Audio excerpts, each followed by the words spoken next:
Okay, we are live, baby. Let go! Oh, dog. I love I'm starting my. fired up, bro. I My love guy just. Jonah's in the building. What's up, y'all? What's going on, bro? How's your day going? It's going good, dude. I got lunch with a buyer today, which was cool. One of my best buyers. I was like, I owe you lunch. You have bought a lot of my deals. It was cool. You owe him a lot of lunches. Yeah, 100%. That's super dope. The connection with your buyers is important. 100%. It's Like, like it's a lot. yeah. People don't get that. Like if you have buyers that actually like you and know you, they'll buy your deals more often. And they'll squeeze the numbers more, I think. 100%. Same thing, vice versa. Yeah. As a wholesaler, the buyers that are the people that aren't like looking at people's pockets and figuring out, oh, well, what are you making on the assignment? Right. I want to bring the people that don't do that. I'll bring them all my deals. Right. Don't be looking at my pockets when it comes to Make it as easy as possible for me, and I'm gonna send you all of my goddamn deals because yeah, I'm trying to just make some money here. I'm not that's trying it. to get emotional with some BS that you're throwing at me. Exactly, bro. Same shit over here. Yeah. So introduce yourself, bro. Let the people know what you got going on and all that type of So stuff. my name is Jonah. I wholesale in San Francisco and Sacramento, CA. I own a creative deal in Georgia randomly. I just finished my first flip, doing another one in Sacramento with Chuck Billy, great guy who's also in Sub 2. Mainly wholesaling. I like wholesaling the most. Obviously, I like creative financing the most, but how I get my deals is through agents and other wholesalers, and mostly agents right now. I'm right now trying to get my acquisition manager going so that once I have him just going, I might have to have another one for Sacramento too. But if I have the agent side of my business not being me, Mm-hmm. I'm going back direct to seller because I kind of miss that. I started with direct to seller. I barely talk to sellers anymore. And I kind of miss it. It's kind of fun. You I had also VAs and kind of stuff? own shit, and it's really hard to own shit with agents. Mm. So you had a direct to seller operation going with VAs cold calling? No, I'm talking about like back when I was broke as hell and I was just cold calling. That's when I had a direct to seller going. By Got the it. time I hired VAs, I was like switched to agents and wholesalers and stuff like that. Okay, so a lot of my listeners might not understand exactly what we're talking about, right? Like they probably get my model as of right now. They understand that I have this business where we'll go call a bunch of homeowners and we try to get a property under contract. First off, we give value to the homeowner. In exchange, we end up finding a buyer for that house or us actually performing on it, like you just performed on your first fix and flip. Pretty much, we get a seller under contract from giving them a call and saying, hey, you looking to sell your property? And then we figure out what to do with the contract, whether it's buy the house and do some renovations and put it back up on the market, or we just sell that contract to somebody else that's going to do that, or some other variations that we don't have to get into. Now, Right. Jonah does the same thing pretty much, but he has a little bit different strategy. So, can you dig a little bit Get deeper into into, it. yeah, what your So strategy? I network with agents, right? So what I do is, at least how I used to wholesale with direct to seller, and I'm pretty sure you teach this too, is the whole thing is adding value, right? What do we add as value as an investor to a seller, right? Whatever it might be, quick close. We're able to solve a foreclosure. We're able to solve tax liens, or we're able to, um, you know, buy a house with no equity, whatever it might be. Like, what all I do is I communicate with the agent that I know how to do these things, and therefore I'm going to be one of your best tools in your tool belt that you're going to use to solve the problem and then get you your commission. So basically it's very similar, except instead of hitting up sellers all day, I hit up agents all day. I'm like, do you have a deal? How can I help? How can I add value? And yeah, basically what I do. It's just I get my deals from agents instead of the seller themselves and other wholesalers too. Mm-hmm. And it actually, if you think about it, these agents are probably talking to a lot more people than a VA calling. Would Right. you know what I mean? They have a little bit more outreach because they're connected to a bunch of different people. Well, So think about this. Every agent, well, like it's agents and wholesalers, but think about every wholesaler has a VA calling. yeah, You know, I got every other. I'm now like the funnel of all of those deals, right? mm-hmm. So yeah, So you get like the whole tree. get the whole tree. That's what I tell my buyers sometimes. Is like I'm gonna be your funnel. When you see my stuff, you're gonna realize I like went through analyzing it and all of that, and then you're gonna get it, and it's gonna be a deal. Yeah. And it usually is. I think I'm at like a 60% sell rate right now, something like that, which is I think pretty good as a dispo wholesaler. Yeah, bro. I think Keegley has like a 70%, 70 to 75. Mm-hmm. They're like Keegley, so yeah, they're gangster. I have a very Keegley model. If anyone knows who they are, I basically do that because part of Sub 2, but I'm also part of Astro, and I joined Astro first. Mm-hmm. So my business kind of evolved into more of an Astro model, but I kind of want to get back to the classic direct to seller. I had a few direct to seller calls. I'm like, man, I miss this. I'm really good at this. Yeah. But dude, anyway, I can imagine you crushing seller calls. Yeah, bro, they're so fun. It's just it's also complimenting when because it's always a newer wholesaler, and then they're just like, "How did you do that?" It's the best. And I'm just like, I asked. Yeah. I asked the question that you didn't ask. I had the conversation. Yeah. I want to go back to that, but going back to the real estate agent thing is funny. I had my sales guy that I was training today, and there was a property, right? This guy has a wife who is a real estate agent who is going to be kind of the sole decision maker. And my sales guy couldn't wrap around his head. He's like, hey, why the heck would they sell to us if the wife is a real estate agent? Like, this doesn't make any sense to me. Hilarious. And I'm like, dude, think about it. What does a real estate agent do? It says it in their name. They sell retail properties. Right. The house that they have that we're calling on is not a retail property. Exactly. Right. So can you speak on that a little bit? Do you talk to your agents on how you can provide value in some sort of way? Yeah. So, I mean, my line, I already kind of said it, but I'll say the full thing. So basically what I say is always like, like Mr. Agent, my name's Jonah. My company, what we really focus on, why we're different than other real estate investors is we are specialists in solving sellers' problems. That's what we do. That's why we exist. So if you ever come across a property, let's say it's in foreclosure, or there's probate issues, or tax liens need to get negotiated, or there's no equity, or needs a quick close, whatever it might be, our goal is to be the tool in your tool belt that you use in order to solve that problem and get you your commission. That line I just said is exactly what I always get every time I meet an agent, that I get that first line in there at the very least. Yeah. And then a lot of times they'll just be like, okay, so, but like, what's your criteria?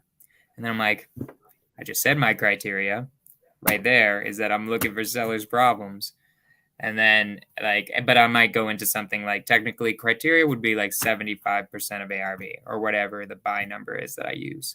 Mm-hmm. But adding value, bro, go giver shares, NAS. Like the same thing that we always talk about is exactly how you get deals, whether it's sellers or agents. It's everything. Yeah, it's thinking back to it as if like, how do I give to somebody where they can take value from me?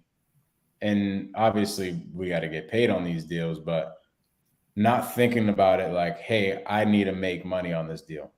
That's another thing I was talking to my sales guy about, where I was like, hey, man, think about it as if you're really trying to solve somebody's problem. You're trying to provide one of these sellers value, rather than, hey, this is going to be a good commission. Exactly. Like, oh, I need it at this price because that's going to be a good commission. That's literally the difference. Like, that's the difference between people who are great at this business and people who are like okay at this business. It's like, okay, did you actually, like, I told a seller today, I'm like, this doesn't make any sense for me to buy. I literally told them that. It's completely remodeled.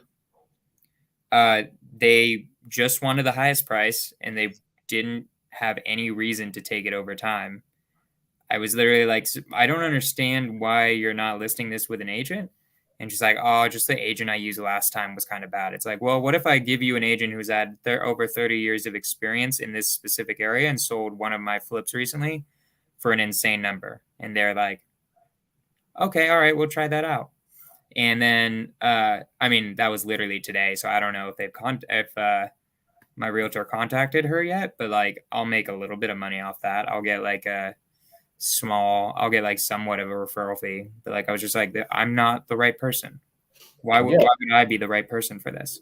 And a lot of the time, that's not the case. I think, honestly, if I could give a percentage of it, probably on like 80% of my seller calls, I tell them to go with a real estate agent. Yeah. At some point during the call. Yeah. I'm like, hey, I think this might be a good opportunity for an agent. I'm not an agent, nor will I ever be, but I mean, one of them lists all of our fix and flips. If you want to go with them, I can refer you to them. No. It's not going to sell on the market. All right, now we'll have the conversation. Or, right. Yeah, sure. The last one I had stunk. The pull away, dude. Yeah. It's always the pull away. Love it, bro. So just to recap on how I met Jonah in person, we've had conversation before the mastermind, but I met Jonah up at a mastermind before. I went on his podcast before. Now he's on mine, but before we got on each other's podcast, I met him in person at a mastermind, and this dude is a freaking genius. No, I'm not. I'm just, all I did was learn from Pace, and then I regurgitated all, more or less. That's what I was going to follow up on. What happened after the mastermind? Like, as in, you mean with my business, like what I've been doing since? Yeah, actually, talk about a little bit where you were at before, and then what happened after. So before, it was just me and my virtual assistant. I was trying to figure out how to scale. I had made a decent amount of money in wholesaling. I'm like, okay, I think, like, I didn't realize it until the mastermind, but I had a mindset issue, which was I don't really like spending money. Nobody likes spending money, but like, there's a point where it's like, okay, you should spend some of the goddamn money you made so you can make more money, right? So I was just trying to figure out how to do it effectively to scale. And so what's been cool about since the mastermind that has been I've hired 4 people now, which is awesome. So I got like a little team going, which is sick. So I got my like admin VA. I've got a VA that does all of like the initial touches to agents and wholesalers and sets up the campaigns that I send to them. I have my new acquisition manager, and I have a TC. TC's like, I'm not her only client. She has like a bunch of different clients. Mm-hmm. I don't know. I think but she likes hanging out with us, which is cool. She comes on our like daily meetings. I love it. Do you pay her by the deal? Mm-hmm. Cool. That was something I learned at the mastermind. I'm like, well, wait a minute. I can pay a TC $300 per deal and they'll do everything. Also, she's not like Rochelle. I pay her once it closes. Like, if it doesn't close, I don't pay her, which I was like, that's amazing.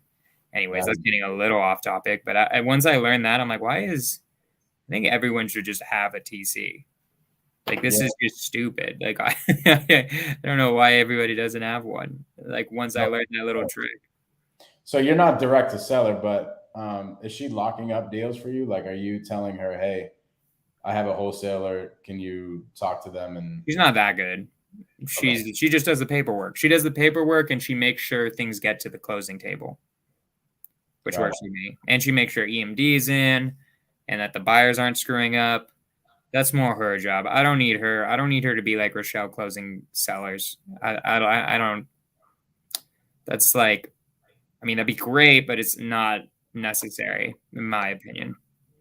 Yeah, because my partner is a real estate agent, and we have him locking Your up. partner. Yeah, well, since the mastermind, I ended up partnering up with two dudes. Actually, I finally found an integrator. Nice. Wait, who? This dude named Andrew. He's actually in sub two, but he joined. It's so freaking crazy, bro. What you put into the universe comes back in the weirdest ways. So I come back from the mastermind, and obviously, one of the major things was, dude, I need somebody to run the systems. Need somebody. It's an absolute must. Granted, I think I can run the systems. Like, I'm one of those weird people who can do systems and do visionary shit. But You lean towards one. But you lean towards one. Yeah, I definitely lean towards visionary. Also, you have to go full fledged into one of them if you're going to be successful. And that was one thing I took away from the mastermind was I have to go run the shit in my business that makes sense for us, and then have somebody run the other thing. So, anyways, this dude Andrew comes in to sub two, like I want to say 3 weeks after the mastermind. Suzanne out here in the New England market connects with everybody. She's like the local connector. And she talks to Andrew and she says, you know what? You need to connect with Mike. Andrew hits me up. Granted, this is like 3 weeks after the mastermind. And I'm just thinking to myself, how the heck do I find an integrator? I need one. Andrew just randomly pops up on my phone and says, hey, let's go out to coffee. I'm like, all right, cool. Not knowing what's going to come from it. Probably 5 minutes into the conversation, I'm like, all right, yeah, I found my integrator. Nice. Guys, he's a super genius. How'd you know? I mean, now I'm turning this into my interview, but how'd you know? How'd you know? How did I know that he was the guy? Yeah. Because I asked for it and it just fell in my lap. But like you could have, there are a couple people who could have been it. Were you just more, you just had that feeling where like, this is the guy? Yeah, it was just the conversation that we had. He's a very high level software sales type of guy. He pretty much, here's how I knew. I can't even articulate what the heck he does for his 9-to-5 job. Nice. I'm trying to tell you what he does, but it's so high level that it just goes over my head. I gotcha. So every time somebody asks me what he does for work, I'm just like, dude, he just does some super integrator shit. Nice.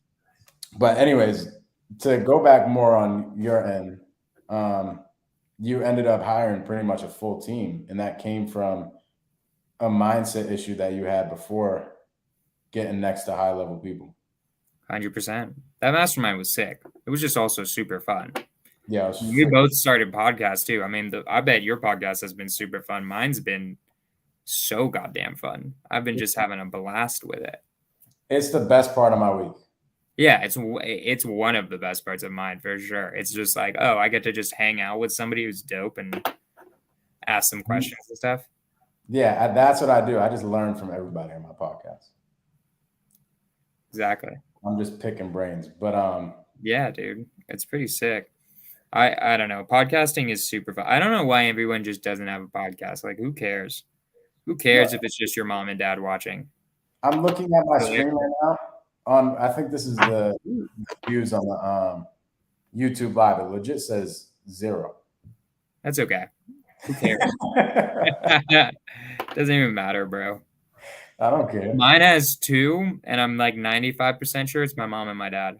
95% sure. Shout out to them. They're the only ones watching live. That's amazing. Yeah. So what made you go hire a team? Like what was it exactly that you took from other people? This is what I want. I mean, I always knew I wanted to start a team. I just didn't know how. I didn't know which positions it should be immediately. I just knew it was time to make the pipeline. I mean, like it was like, it's not a money. It used to be like, oh, I'm scared because I don't have enough money to hire a team. Now it's like, no. Now I'm at the point where it's like, no. The only thing keeping me back is I don't know how to train these people to start doing it right. Like my biggest struggle right now is getting my act manager a deal or teaching him how to be me or good at He's never going to be as good as me, but it'd be as good as he can be at it. And not getting stressed out about it and being like, hey, am I fucking up somehow? Am I doing badly? Did I hire the wrong person? Did I hire the right person? I already know what it is. He's an amazing guy, and I definitely hired the right person. But those thoughts come into your head when you have no idea what you're doing. You start questioning everything.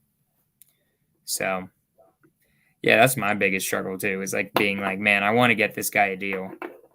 Yes. That's freaking great. Talk about it, bro. Talk about it. Sounds like the acquisition manager has been the hardest position for you. For anybody that's watching that doesn't know what an acquisition manager is, they are the person closing all the deals. They're the salesperson, like a sales manager. Right. And they're the hardest person to coach. Right. It's the job that makes all the money in the business. I think what you're doing right now for that. I think one of the most important things that I haven't been doing as much is really emphasizing like what you were talking about with yours. It's like, bro, stop thinking about the deal. Start thinking about the value that you're giving. This is the difference. And I've been thinking about that, and I think I'm going to write like some core values, and I'm going to go over it with the team and be like, here's our core values. By the way, I chose you guys based off these. I think you all fit these. But this is why I chose you guys, was because of this. This is what we believe in. And I'm going to include one of the things is like we give value or something like that. Yes, dude. I think is missing. Oh my gosh. I didn't even think of that. I built out pretty much like a whole sales training, and I didn't even put any mindset shit in sales training. I didn't either. Not in my trainings. What I do this though. Every morning we meet, we watch this Tony Robbins video, which is pretty cool. All of the team together, 15 minutes. It's like his priming video. And then we do daily affirmations together. I am good at, we do that, which is, I'm proud of. I think it helps a lot. Love that. Yeah. That's fire. But anyway, I just got to figure it out. And, it's always this. It's always, I got to figure it out, right? In entrepreneurship, it's like, all right, now it's not me. It's figuring out how do I get everyone else to do what the things that need to be done. Exactly. Yeah. It's having the things that you got to figure out be harder, bigger things to figure out. That means you're getting better. Yeah. So what did your sales training look like? Like how are you? My sales training, a lot of it I just steal from Astro, which is kind of cool. That's the cool thing is since I have access to the Astro program, I kind of can just steal their sales training a little bit and just be like, okay, watch these videos first off, start with those. And then a lot of it is like, I'll just put in a lot of it. I just steal from like Jerry Norton's How to Talk to Agents, Jamil's channel. I steal a little, I put in podcasts that I've done with like, Jamil and Pace on how to talk to agents. And then also I include a bunch of calls where I talk to agents, how I dealt with it. It includes like a common list of objections from agents and how to respond. And I try to include a recording for every single one. That's kind of how I've been doing it. I think it works somewhat, but at some points, like they just got to do it and exactly themselves. So are you rolling it out to him like step by step, maybe a little bit at a time, or did you just say, hey, like the whole entire sales training that you got? Are you saying, hey, here's the whole thing? Or are you telling him, hey, go watch this video, step by step? No, I assigned the whole thing to him. He did all of it, and then I got him on the phone with agents. That's how I did it. Cool. Yeah, I like that. And he has access to it whenever he needs it if he forgot something. Yeah. Yeah. He had a pretty high stress situation recently, and he did a really good job, which was cool. We locked up a deal. We blasted it out, and immediately the listing agent freaked out on us. Immediately was like, we're going to sue you. What you're doing is illegal. And we're just like, and I just told him it's like, first, and here's what you do in that situation. You just say, hey, like, did you see that we put an assignment clause in here? Like, do you understand what this means?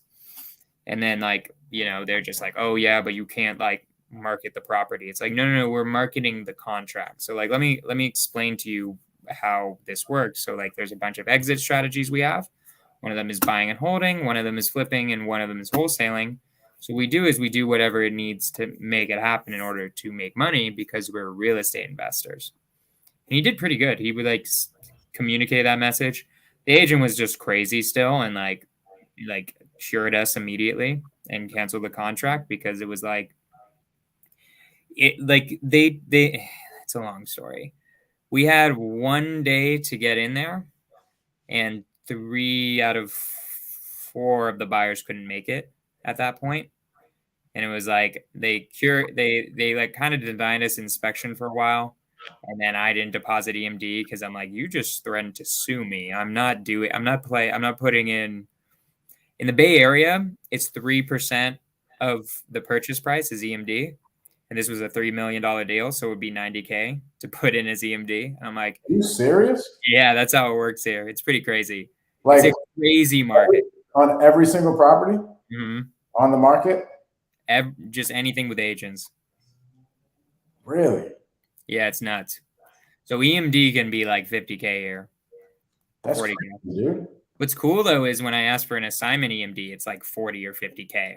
So nobody cares about my assignment fee because they're kind of like, well, I'm not losing 40K over how much money this guy's making. Yeah, true. So it goes both ways. Yeah. So you, how did you get that deal? That one, I think he just hit up. This was also part of the training that I need to put in there is how to recognize a deal from an agent. Because I didn't do enough training on that. I did a lot of like how to talk to agents, but not like, okay, where should I push for a deal? So this was like a deal that was just listed and it wasn't by the listing agent. He had an agent that wasn't the listing agent. When that happens, you don't have almost any leverage if you're not talking directly to the listing agent and it's on market. If it's on market and you're not dealing with a listing agent, it's like almost impossible. I kind of went with it anyways because I'm like, there's a chance we could get a really small one on this, like a quick 20K. And I'll just try it out because I kind of wanted to try it out for him anyways too. Because I thought maybe we could get him his first deal that way. Mm-hmm. Didn't work out because that agent freaked out, but forgot where I was going with that. That's what happened. Well, think about it, bro. Think about if you were a really big investment company that just had a bunch of marketers that you did fix and flip, you did buy and hold, you did wholesale. Right. And all your sales department's job was to lock as many contracts as possible. Right? Right. And then all of a sudden you have 10 contracts in a month. Right. But you can only buy maybe 5 of those because you only have the bandwidth for contractors to buy 5 of them. Exactly. Can you imagine if I just stopped my sales team from locking up contracts? It's a beautiful way of saying it. Beautiful way. Yeah, I have to do something with the contracts. I can't just have them stop getting contracts. They won't have food on their plate. Right. So I have to do something with those contracts. So when we have so many contractors at a bunch of different properties, those other contracts that we can't buy have to be wholesale. Exactly, bro. Couldn't have said it better myself. It's like the perfect way of saying it to an agent. Yeah, that makes a ton of sense. I just thought of it on the fly.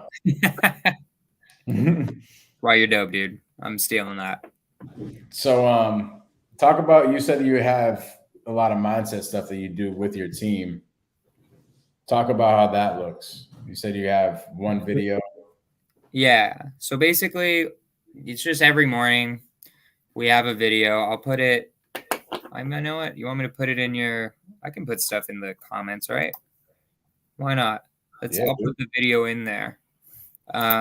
It's Tony Robbins priming. I like it a lot more because I've done meditation, but it's not quite meditation.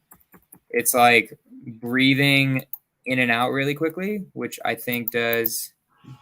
Oh, it's not letting me. Well, I'm putting in the private chat if you want to put it on there.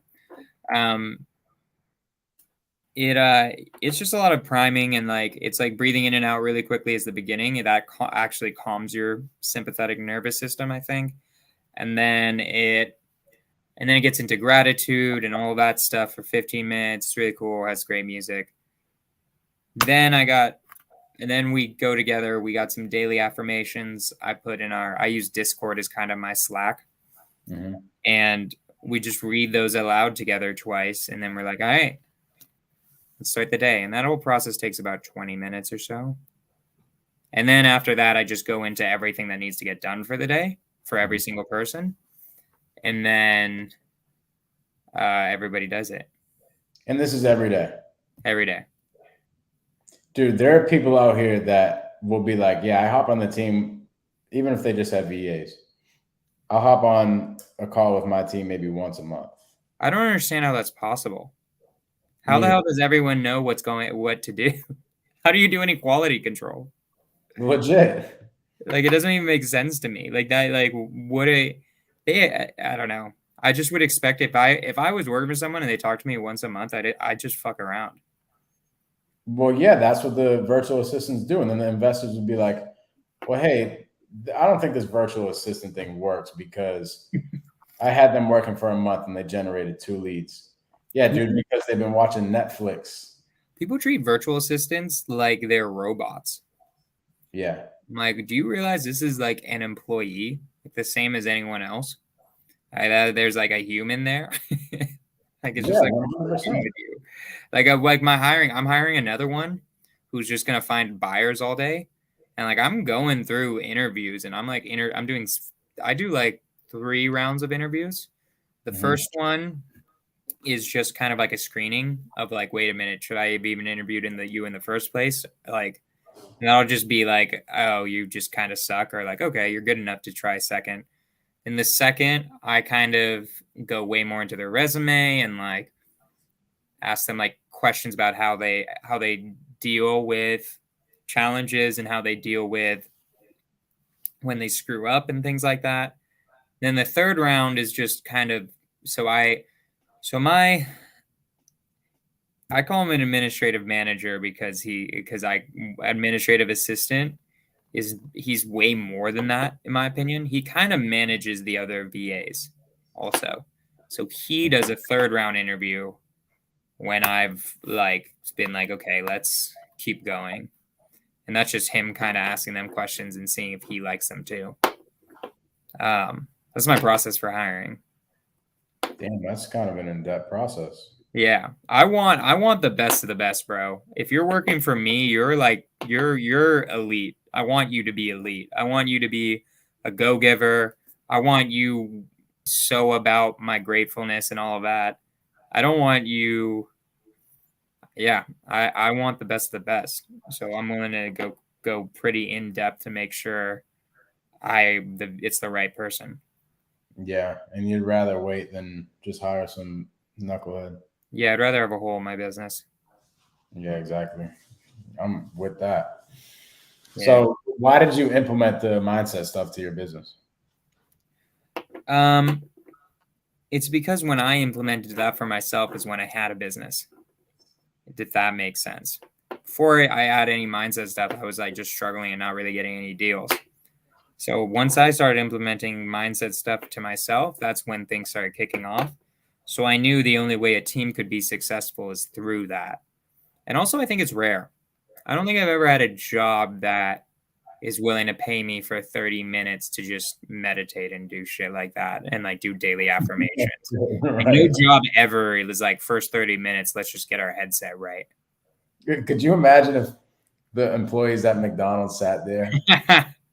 Right? Bro, I guarantee you if they did, those burgers would be the best goddamn burgers you ever had. Oh, for real. They would have to start charging $2 for $1. You're right, exactly. For a burger. Yo, that's crazy. That, and also I just kind of, I was like, I want to be the boss I wish I always had, which was that type of stuff and other stuff too, in the sense of like, I mean, it's hard. I mean, it's like, it's a learning process, right? Because it is tempting when somebody fucks up to be like, God damn it, you fucked this up.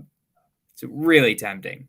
Yeah. It is very tempting, but it's like it's the boss's job to just not be emotional, be like, hey, just let's do it this time, next time. Let's keep it moving because we got to keep it moving and not and bringing your own emotions out of it for whatever reason. That's been like another challenge that I'm getting good at now, but it was a struggle at the beginning.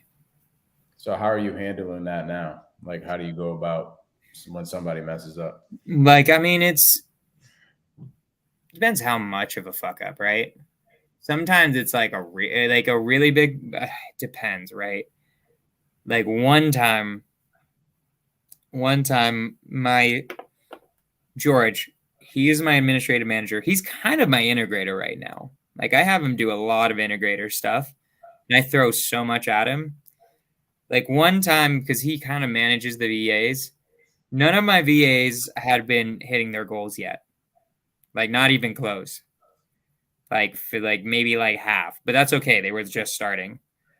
But then he let them off like an hour early. I'm like, why did you do that? Why did you let them? They haven't been hitting their goals at all. Mm-hmm. And he's like, yeah, but they need a break. I'm like, what are you talking about? Like that, yeah, they've been working for 8 hours a day, but like we haven't hit any of our goals at all. I don't know. But the point was that like instead of saying that aloud, because that's what I wanted to say, was like, what the hell are you doing? I said, okay, I totally understand why you did it. From now on, if you want to, if you feel like people shouldn't be working the full 8 hours that they said they would, check by me first. I'll take that into consideration, and then I make that decision because I'm the boss. And he's like, okay. I'm like, great. Sounds good. Yeah, that's easy to Taking the emotion out of things. Yeah. Because it's really easy. At least I get really frustrated and impatient with people. And that's like my flaw. It's like I'm very like, dude, let's just get this thing going. And I'll get frustrated if somebody's like screwing up somehow. Well, it's a problem when you're expecting yourself out of everybody else. Exactly. And that's not going to be the case ever. It'll never be a case because nobody cares as much as you.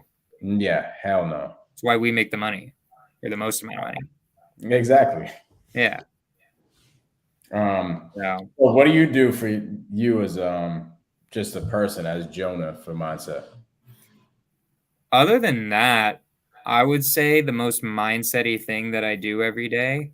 This isn't like a normal mindset thing, but I wake up every day at 6 a.m. and then I either go to the gym or I go to jujitsu. The gym is cool. The gym also gives me the feeling of like a little bit of relaxation from exercise.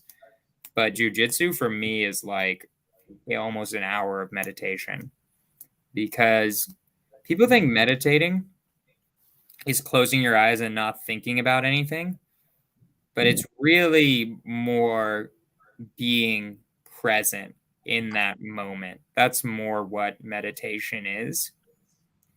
And so I guarantee you when I'm doing jujitsu, I'm not thinking about anything else. Otherwise, I'm going to get choked out, right? Like you're really there in that moment. That is what is happening. So that is weirdly meditative for me. And also it's just nice being sore all day. Like it's a good thing to feel sore all day. And like, because I know you do that a lot of that stuff. You like work out a ton too. Don't you work out like twice a day or something? It's something like insane like that. Yeah. Yeah, you work out twice a day, which I don't. That's just crazy. I don't what even. What you just said makes so much sense to me. As far as having a workout or something like that being meditation, because let's just say yesterday I was squatting a significant amount of weight. If I took my mind off of that, I would be crushed. Yeah, exactly. You know what I mean? So it makes a ton of sense. You can't think about anything else but what you're doing. I think I've never realized this until you just said it. I think that's why I love working out so much. Yeah. Because when I'm working out, I can't think about anything else. Yeah, it's just not going to happen. Whatever deal you're doing, whatever deal is stressing you out, in the moment that you're doing the exercise, the squatting, or the jujitsu, whatever it is, like you're like you said, you're gonna get crushed, or you're gonna get choked out, or like you're gonna screw up somehow. You have to be focusing on whatever it is. So that's meditative for me. Other than that, and then the Tony Robbins and the daily affirmations, that's all my mindset stuff for the day. Everything else is just work. Yeah. So as far as meditating, you don't meditate at all? Not really. I used to, and I'm like, I just like the Tony Robbins more and the jujitsu. I used to meditate a lot and it helped. But once I started my business, like I just really had trouble meditating because there's so many things to think about with the business. And I know the whole thing with like the classic meditation is just doing it anyways and like coming back to your breath and all of that. But I don't know. I just like the Tony Robbins more personally. Like it's Tony Robbins is like that video, you should watch it sometime. It's more about focusing on gratitude, which to me is more helpful than just focusing on my breath personally. Focusing on my breath, I feel like I kind of get from jujitsu. It's the same thing. Like I literally just said, you're focusing on the moment. Yeah. So I don't know. Okay. That makes sense to me. The reason why I'm asking all these questions because I just recently, probably like a month and a half, 2 months ago, started meditating. We were talking about it on my podcast. You had, yes, I was going to bring that up. I think you had done it once or twice. Yeah, and then after that, bro, I just kept doing it and doing it. Right. And I kept listening to YouTube videos and stuff like that on how to meditate. What I have found to be the best form of meditation, what I'll do is I'll go in the sauna and meditate for like 10, 15 minutes after my workout every morning. And I'll dig into what you just said, gratitude. I won't sit there and try to just not think. I'll sit there and try to connect. You know what I mean? And that's what works me for meditation because I tried that before of just sitting there and being like, okay, let me just not think. I'm like, this isn't working. Yeah, it's just not working. I got too much shit to think about. I'm sure that the people that do it, that get to just mentally completely check out. And I actually think, now that I'm saying it, I think that I do it while I run because I run a lot too. And sometimes my mind will just stop thinking. I'll just keep running. So maybe I can do it. But the connection for me and the gratitude and the forgiveness and stuff like that of what I think about while I'm meditating is where I found out in these past 2 months of meditating what has helped me the most. I think it's also like the classic meditation or whatever. I remember those Buddhist monks. That's all they do all day. They don't have like anyone. Nobody's like, they're not responsible for anybody else. They're like only responsible for them. So it's way fucking easier. That is true. Virtual assistants. Yeah, they don't have mouths to feed and like shit like that. All they have to do is meditate all day and like read Buddhist scripture, I guess. I don't know if there are any Buddhists on here. I have to get offensive. No disrespect. No disrespect to Buddhists. I love Buddhism. It's a dope philosophy. I'm just saying. I don't even know what Buddhism is, to be honest. I've never really looked into it, but I know that it has to do with it's like it's very much mindset. Like it's very similar. Their goal is just not the same goal as ours, I'd say. Their goal is to like make it. The goal of Buddhism, I feel like, is to make it where you're not suffering because life is usually suffering. It's like getting rid of suffering. But I think that's that kind of a silly goal is the thing. Like I think suffering towards something worthwhile is better than not suffering at all. Like, I don't know, that might be a misconception, but that was my view when I got into Buddhism for a while. It was like, this is cool. And there are cool things you can take from it where like you can use their techniques to reduce unnecessary suffering. But the overall goal is making it where you're like at peace always. And I'm not trying to be at peace always. I'm trying to cause some chaos sometimes. Yeah, I like that. How about being at peace during the chaos? Yeah, that's hard. Are you at peace and chaos? Who's at peace and chaos? I love it. I love chaos, but I'm definitely not at peace. I'm definitely also trying to control the chaos. I love being I at don't peace know. during the chaos. That's a cool way of thinking about it. I'm freaking out in the chaos usually. I try to be at peace. Dude, But so maybe the Buddhists might be onto something. yeah, maybe, maybe I should get onto the Buddhism and try to be at peace in the chaos. That would be cool. Mm-hmm. Yeah, dude, being at peace in chaos is. What do you mean by that? What does that mean to you? That means like when everybody else, you know the SpongeBob meme when everybody's running around with freaking files and there's fire going everywhere. Oh yeah. And you're just sitting there while everybody else is going crazy. Freaking out. Yeah, when everybody else is freaking out, I want to just be hanging out. Like, I dude, feel you. like, I know what you mean. I don't want to bring up like current events and all that type of shit. I don't really care about it. Actually, this is exactly where I'm going. Like the war and stuff going on right now, whatever it is, I don't even look at the news. So I don't know. Call it ignorant. I think it's probably ignorant. You could probably call it ignorant. But for me, everybody's freaking out about the oil and the gas and everything. I'm just like, dude, I have no idea. You also have no control over it. That's really the main thing, is that you don't have control over any of that. So why am I worrying about it? Exactly. That's exactly. Yes. Thank you for clarifying that. Yeah. I don't even think about it because there's nothing that I can do to control that. What am I going to do, dude? What am I going to go to the freaking gas station and take down the sign and make it a lower price or something? Right. Like, there's nothing I could do to lower the gas prices. So I'm also, bro, being in this industry, it ends up being like, at least, I mean, it depends what car you drive, I guess. But for me, it's like an extra $20 every time I refill. If you're in real estate investing, that's not like that big of a deal, bro. Exactly. To be honest, I've never actually looked at the gas that I pump. Like, actually, my girl asked me the other day. She's like, "Hey, how much did it say last time that you pumped your gas?" And I'm like, I have no idea. I've never looked at how much it says when I pump my gas. I just pump That's what's dope. Once you're in real estate investing and you've become successful, I think that's that if I have to say, out of stresses in my life, it is really nice being like, okay, because this is the first time ever since I've done anything where I'm like, I don't look at the price anymore, unless it's like something ridiculously expensive. But like if it's on something like food or gas, it's like, bro, an extra $20 is nothing. It's literally nothing. Not saying I don't feel for the people where that's like actually still a lot of money for people. It's like spending an extra $20 for gas or whatever, but I don't know.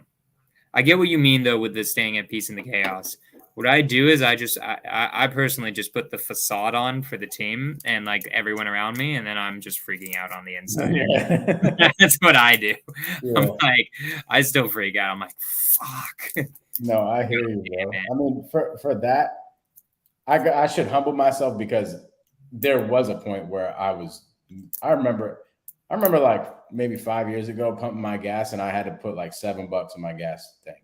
Right. Like I'm really looking at it. So I do get it. I get where people could be freaking the hell out. So I don't want to just disregard it. Yeah. But maybe that's the reason why I'm so calm in the chaos. Yeah. Because I know how the shit was back then. I'm like, well, yeah, much worse than figuring out if you can afford to put $7 in your gas tank. Or yeah. Yeah, exactly. It's yeah, I mean, it's just a different thing. That's like it's a whole nother conversation about how much different the world is when, like, this is one of the best. This is like the only Kanye quote that I know that I think is like amazing. It was something like, money is like air. You don't really care when you have abundance of it, but you really, really care when you don't have any of it. That's money. It's like, it doesn't matter nearly as much when you have like a ton of it. Mm-hmm. But if you have literally none of it, you're starving. You're like dying. So, dude, I like that. Did you watch the Kanye documentary by any chance? No. Dude, watch it. It's pretty crazy. It's sick. Yeah, it's pretty sick. I mean, I'll watch it. He's a super genius. He rolled it out because it's just perfect timing, in my opinion, with whatever the heck he's got going on in his life. All right. Never even watch TV ever. But Kanye is one of my favorite people. Really? I have to watch this because he's a genius, bro. He's a great musician. I love his music. It's the I think, to be honest, his lyrics stink. I think some of his lyrics are not good, but the production of his whole entire albums and his songs are out of this world. And as an entrepreneur, that's what I really like. I like production. The first album I ever bought was Graduation by Kanye West. That was the first album I ever bought. It's fire, bro. Fire, dude. That was like a really good one to start music off with. Fire. So what do you got as far as plans for everything going forward? What are your plans for the rest of 2022? So personally, I'm moving to Denver. I'm getting out of California. Not because of all the taxes and all that stuff, although all of that stuff is annoying, but because I've just lived here my entire life and I want to try something new. So in terms of personal stuff, I'm going to move to Denver. If I like it, I'm going to sign like a year-long lease. For now, I'm going to do like a short term. I'm going to just do it. I'm going to sell all my stuff and do like Airbnb. And it's either I might, if I like it somewhat, I might just end up nomading. Like I might just live in Phoenix for a while and then I might move to like, I don't know, Texas for a while and just kind of like travel all around. That's a dope thing too, bro. Like with what we do, you don't have to be there. All my employees are virtual anyways. Yeah. You can see the point. I'm not like, I don't have the same goals as like Pace or Jamil about just trying.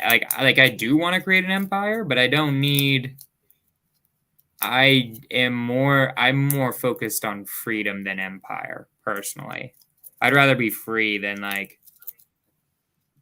because like in weird ways, I'm being Jamil and Pace is actually like they're not free. They have to be on the TV show. Mm-hmm. They like kind of almost have a reputation now where they have to be. They're always on. Yeah, they're always on, right? Like that's what makes them them, and that's why they're some of the greatest. I'm here. That's a good way of saying it. I'm more focused on being free than the greatest right now. I still have a part of me that wants to be the greatest. Like I do want to be in the big boys club eventually, but where I am right now, I kind of have a part of me that's like I want to just travel and do whatever the hell I feel like. Yeah, bro, it's sick. You see everybody in the mentorship going to Phoenix, moving to Florida, moving to Atlanta. Yeah. Everybody's moving to these places. I'm stuck here in freaking cold ass Boston. Boston's cold, bro. Yeah, dude. It's finally getting a little bit warmer. But I was in Connecticut 3 months ago, and I was like, this is literally the worst thing ever. I hate this. This is literally awful. Why does anyone live here? Like at least if I lived in the Northeast, I'd be like, all right, winter, I'm moving to like Phoenix. I'm gonna have a place in Phoenix or somewhere hot, Florida or something, and then I'm gonna come back when it's not fucking. So it's funny that you say that. That's actually my goal. Yeah. My goal is by the next winter, by after the holidays, which I'll have like a couple of months of coldness, maybe in December, November are pretty cold. But after that, I want to have some type of short-term rental property that I can go live in for 4 or 5 months and then come back. Where would it be at? Thinking either Florida or Phoenix. I feel like you could do that before this holiday. We still have time. You got like 9 months. I think you could get a creative deal in Florida if you wanted to. Yeah, 100%. Yeah. How would you go? You have some creative deals, don't you? I have one. I have one lease option in Georgia. Got it. How'd you get for me, it's so I mean, like since I do wholesalers and real estate agents, wholesalers sometimes they send me opportunities and see if I can do something creative with it. That one, it just ended up being really easy. It was like that one was like it wasn't even really like the normal way. Like it was. I was buying it from an investor who was like, I don't want to own real estate anymore. I just want to start doing notes. So I want to sell this sub 2 to you. like, what would you pay me for it?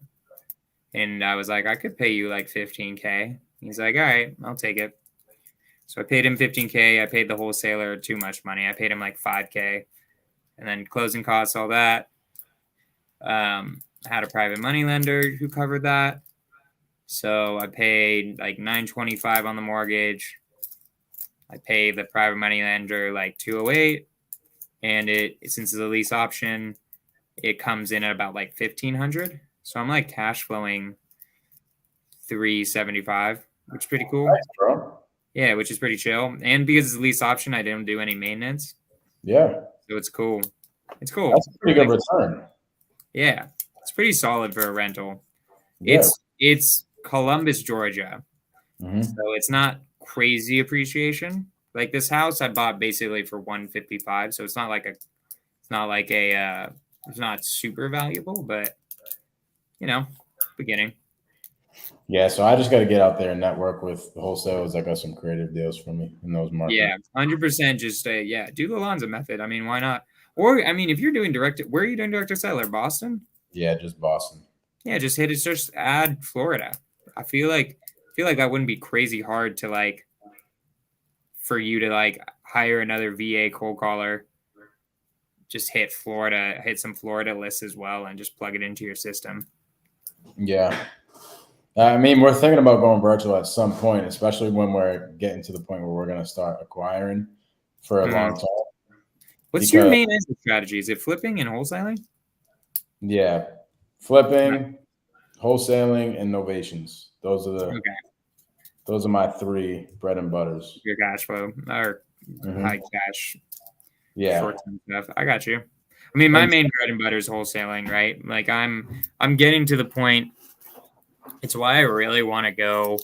I really want to get this agent thing more automated so I can do some direct to seller in Sacramento because I really want to own some Airbnbs in Sacramento.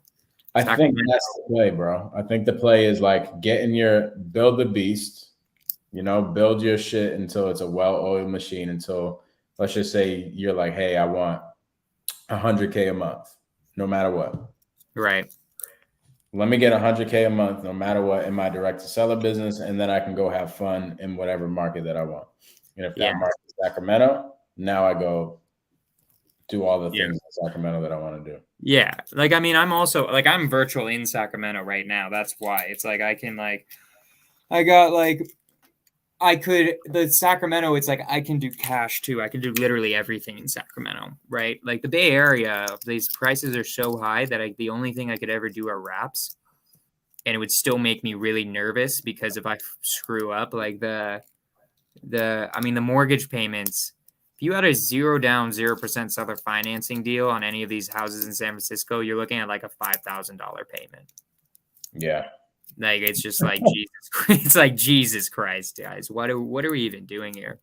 Like Sacramento, like the houses cost a lot. I mean, the average price is still like $600K, but at least it's possible. Like here, it's $1 million. Sacramento, it's like 500 to 600, which I think is like around where Phoenix is. So it's a lot more possible. While like in and then eventually, I want to do direct to seller in like Oklahoma or like Ohio or like one of those markets where it's like just pure cash flow, pure buying type of market. Yep. That's dude. I know a kid in sub 2, his name's Kevin, crushing it, buying holds in Ohio. Yeah, bro. Ohio's like one of the top markets for buying holds of like it's my. If I do it, I'm only going to do 3 markets. And my third market where I'm going to like really want a portfolio, one of my top ones is going to be like Ohio, I think. All right, you're just in Cali right now as far as your marketing? Just Cali, yeah. That's where I focus on cash deals for sure. And it's my bread and butter is the Bay Area and Sacramento. I've done a few deals in random places like we just talked about that Georgia rental. Did a wholesale deal in New Mexico randomly. I think everything else has been in California. I think I did that one random New Mexico wholesale and then that one Georgia LLC, that one Georgia rental. I have a buyer out here who's looking to move to Cali, who is a fix and flipper. Nice. It'll be a good connection for you, possibly. Yeah. How can people get in touch with you? My Instagram at the Scorch. That's how the people should really definitely get in touch with me. That's like the easiest. So at the THESKORCH. If you put my name into YouTube, Jonah Korchin, you'll find my podcast and my YouTube channel. You can hit me up at my cell phone, which is 510-726-8684. It's like 510-726-8684. Yo. If there's any ladies watching, Yo, if ladies are here, let me just say, don't be going hit me up on the IG for sure. He gave the digits out, man. I gave out everything. I want everyone hitting me up. Ladies, out here. wholesalers, whoever it is. Go visit them in Denver. Yeah, visit me in Denver. What was I gonna ask? Oh, last thing. The summit. Are you going there? The Clever Vegas? Yeah. Hell yeah, bro. Let's go, dude. Dude, it's gonna be the biggest sub 2 meetup ever. Like, actually, I don't think Pace has ever. No, actually, I think Pace has never put on anything where this many sub 2 students will be, and it's not even his event, which is hilarious. There's gonna be more people for him than anybody else. Yeah, for sure. 100%. Everybody's gonna have the hats. Everybody's gonna have the gear. It's gonna be great. It's gonna be. My birthday is actually the last day. Your what? My birthday is on the Sunday. Hell yeah, bro! We'll go out drinking too. It'll be lit, bro. Actually, are you gonna be there just for those days, or? I think I'm staying an extra day. I think I'm staying one extra day. I believe I'd have to check. I believe I'm leaving the night after the event ends. I think I'd have to check. Why? What about you? Yeah, I'll be there before. So I'll be there on Wednesday, I think. Yeah, Wednesday to Tuesday. I can check. Are you close? Do you live near there or? No, San Francisco. Got it. I'm illiterate when it comes to. Yeah, I'm living Monday, I think. Yeah. I mean, I'll see you either way, even at the event. It won't matter. Super hype, bro. Hell yeah, dude. Thank you for coming on, dog. Thank you for having me, bro. It's a great time. We'll have to follow up with you in like a year. 100%. Send me millions of dollars. Send me a YouTube link. Let me shout this out on my Instagram. I got you, bro. We'll go straight to YouTube after this. My guy.